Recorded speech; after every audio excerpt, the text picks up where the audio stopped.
Bayan busa ƙaho idan kowa ya mutu, babu wata halitta da za ta yi taku a doron ƙasan duniya. Da za a bar wani halitta ko guda ɗaya ne, to duniyar ba za ta mai daɗi ba ko ba za ta mata daɗi ba, saboda babu wani abin moruwa a wannan duniya. Duniyar za ta kasance shiru, babu karan motoci balle jiragen sama, sannan babu kukan tsuntsaye a sararin samaniya. Gawawwaki ne azube, ba ka gane gawan talaka ko kuma gawan mai mulki, sannan babu wasu tsuntsaye masu suna angulu da za su zo domin cin namomin mutane, su ma a wannan ranar babu su. Duniyar da ake rigima a kanta, da a ranar za a bar mutum ɗaya a cikinta dai ya mallake ta gaba ɗaya, to shi kanshi zai kasance a cikin tsoro, ba zai ƙaunace ta ba, domin dukkan abin da duniya take takama da shi a wannan ranar babu su.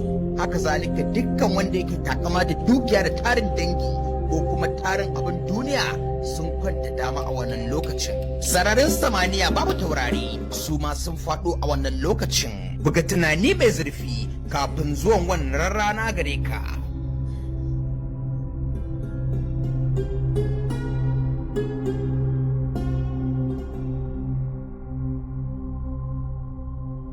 Za a bar wani mahaluki a wannan lokacin domin ya shaida yadda Ubangiji zai tada matattu bayan sun mutu, to da tsoron da zai ci sai ya fi tsoron ganin su lokacin mutuwarsu.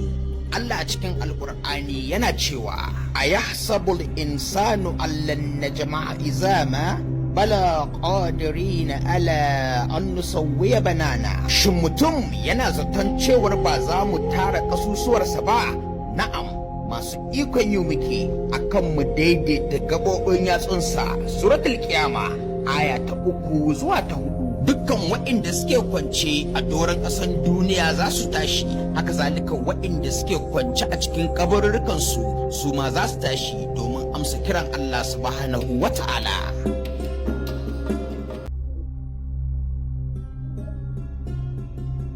Allah yana tambaya a cikin Al-Qur'ani mai girma, shin mutum yana zaton za a bar shi haka sakaka, wato babu nufin komai game da shi? Bai kasance ɗigon maniyi ba wanda ake jefawa a cikin mahaifa, sa'an nan ya zama gudan jini, sa'an nan Allah ya halitta shi, sa'an nan ya daidaita gaɓoɓinsa, sa'an nan ya sanya daga gare su nau'i biyu, namiji da mace. Ashe wannan bai zamo mai iko ba bisa ga rayar da matattu?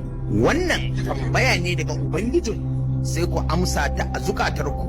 Suratul Qiyama aya ta 36 zuwa aya ta 40.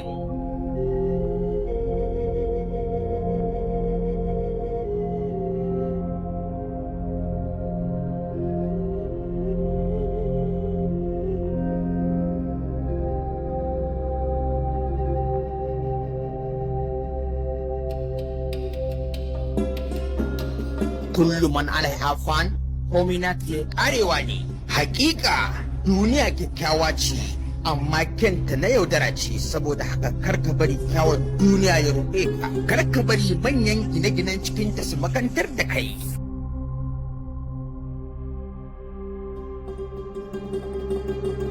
Miƙa lamuranka ga Ubangiji, bauta masa a sarari ko a ɓoye, yi sadaka da dukiyar da Allah ya baka, wannan shine amfanin zaman duniya.